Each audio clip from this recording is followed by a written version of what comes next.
তো hi friends, আমাদের পাড়ার পাশে একটা মন্দির আছে, রাধাকৃষ্ণ মন্দির। আমাদের পাড়াই বলতে পারো, একই পাড়া। তো সেখানে কীর্তন হচ্ছে, আমার মা আর আমার ছেলে সবাই গেছিল। দেখো দেখলে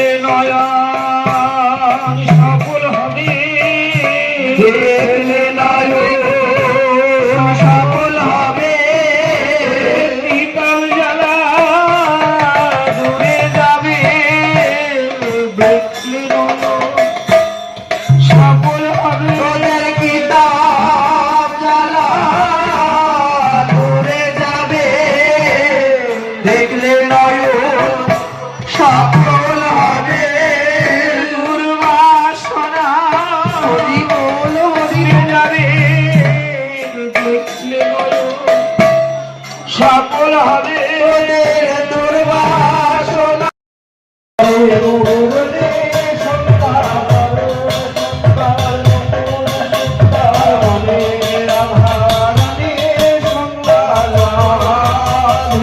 Yeah.